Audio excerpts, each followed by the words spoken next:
안녕하십니까. 공병호 TV의 공병호입니다. 시대 변화에 눈을 감고 자기가 예전에 배웠던 것을 고집하고 자기 생각이 옳은 것처럼 보이는 것에 집착하고 그리고 문제점이 속출하는데도 불구하고 남의 이야기를 절대 듣지 않고 끝까지 우기고 잘난 것이 아무것도 없는데 높은 자리에 있다는 것만으로 내가 잘났다고 착각하고 오판해서 오만 가지의 자기 생각을 강요하는 것, 이런 것들을 우리 사회에서 만나게 됩니다.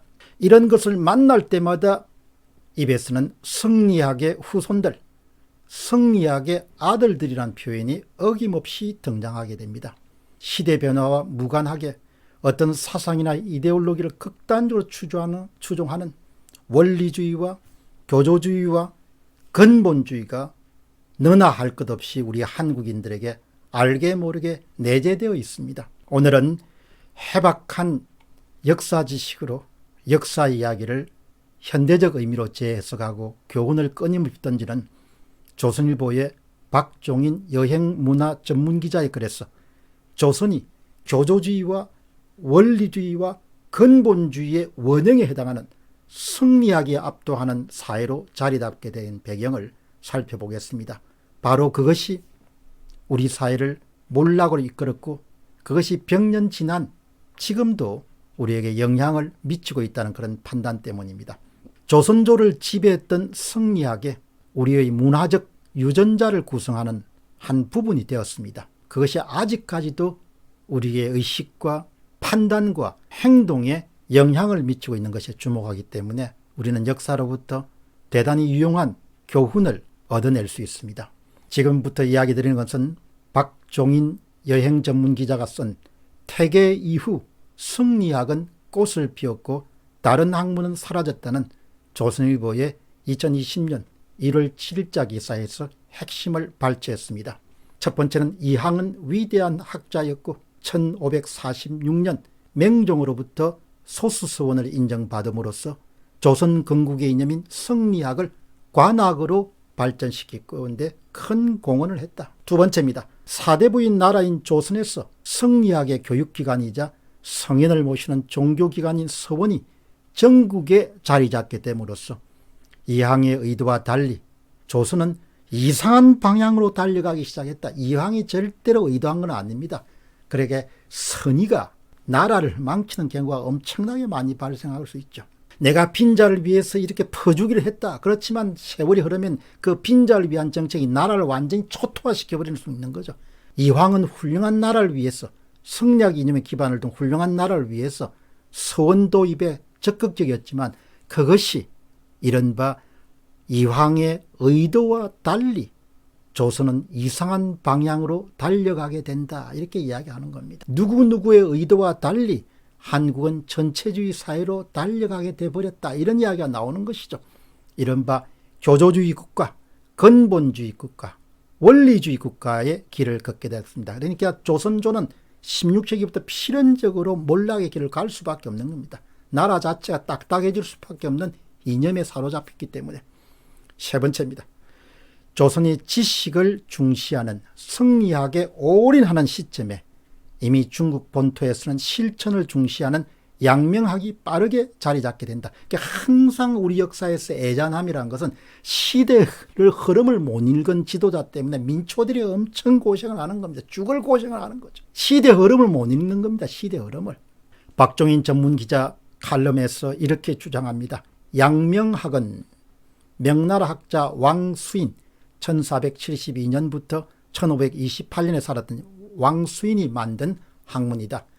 지식이 있어야 실천이 뒤따른다는 송나라 주의의 유학 해석을 반대하고 승리학을 반대하고 실천이 곧 지식이라는 그런 지행 합의를 주장하면서 만든 학문이다. 완전히 대체되는 거죠. 승리학은 지식이 곧 실천이고 양명은 실천이 곧 지식이다. 이렇게 되는 겁니다. 다시 박종인 기자의 주장입니다. 현실에 부딪혀가면서 현실을 극복하려는 그 메시지에 명나라 학계는 신속하게 승리학에서부터 이미 양명학으로 옮겨갔다.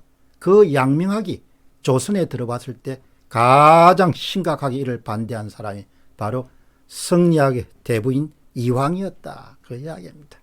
이왕은 절대 악의로 그렇게 한 거 아닐 겁니다. 선의로 했습니다. 그러나 이런 선각자가 선의가 잘못됐을 때는 민족 전체가 비극을 가져오는 것이죠. 주목할 만한 것은 이황이 반대한 양명학은 후손들에게는 금기가 되어버렸다. 참 중요한 이야기죠. 네 번째입니다. 임진왜란으로 조선에 파견된 명나라 장수들 가운데 양명학 도입을 권하는 사람들이 있었지만 성리학은 조선에서 이미 강력한 권력이 되어버렸고 어떤 종류의 다른 학문도 받아들이기 원하지 않았다. 박종인 전문기자의 주장입니다. 전쟁 후 조선에 잔류한 명나라 사령관들은 명나라 문묘에는 양명학 창항자인 왕수인이 있는데 왜 조선 문묘에는 없습니까? 라고 궁금했다. 이 내용이 1601년 1월 2일 선조실록에 실려 있습니다. 계속해서 이를 거부하던 조선 정부는 마침내 1604년에 왕양명의 문묘 배향을 거부했다. 공식적으로 국가가 양명학을 배척한 겁니다. 명나라에서는 한두 사람의 강력한 고집에 의해 문묘에 들었을 뿐 천하의 공론이 아니었고 그는 이단의 학문, 양명학이 이단이라고 정죄한 겁니다. 죄를 얻은 자라서 그 해가 홍수보다 명수보다 더 심하다. 이것이 선조실록 1604년 10월 17일에 기록된 내용입니다. 박종인 전문기자는 이렇게 주장합니다. 1623년 성리학 원리주의자인 서인의 인조반정이 성공했다. 이후 이황 후학이 이끌던 남인은 물론이고 여당인 서인 또한 성리학 이외의 모든 학문을 배척했고 오로지 성리학만으로 국가를 경영하게 됐다. 또 이런 이야기를 박종인 전문기자가 이야기합니다. 스스로 군자라 칭했던 조선 성리학자들은 모두 서로 편을 갈라서 짝을 지었고 자기와 사상이 다른 자는 모두 배척하는 동의불화의 형태를 보이며 정치를 했다. 오늘날과 똑같네요. 자기와 사상이 다른 자는 모두 배척하고 숙청하고 죽이고 유배 보내고 하는 그런 식이 된 거죠. 이념이 그렇게 자리 잡고 있으니까 적으로 보이는 겁니다. 이 죽여야 될 적으로. 마지막 질문입니다. 생각하는 것입니다. 어떤 사회에서 자기가 믿고 생각하는 것만을 고집스럽게 밀어붙이는 원리주의, 교조주의, 근본주의가 지배하면 그 사회는 필연적으로 멸망의 길, 몰락의 길, 쇠락의 길, 정체의 길 갈 수밖에 없습니다. 조선이 성리학이란 교조주의 길, 근본주의 길, 원리주의 길을 들었으면서 쇠락을 경험했던 것처럼 지금의 대한민국은 세계사의 큰 흐름과 반대로 국가 개입과 역할을 강조하는 국가주의 길을 걸어가고 있습니다. 이제는 제도 개편을 통해서 국가주의를 넘어서 전체주의 길로 본격적으로 들어서려고 하는 겁니다. 필연적으로 침체와 정체와 쇠락과 몰락과 멸망이 기다릴 수밖에 없는 것이죠. 그게 보이는 겁니다. 인간의 창의성이 한껏 발휘되지 않는 평등과 평준화와 획일화와 관의 견습과 전혀 현장을 모르는 사람들의 오만한 지식의 바탕을 정책과 제도가 일상화되면 어떻게 그 나라가 잘 살 수 있겠느냐, 어떻게 그 나라가 부가가치를 만드는 역동적인 사회가 될 수 있겠느냐. 국가주의는 근본적으로 현장에 있는 사람들의 경험과 지식을 존중하지 않는 거죠.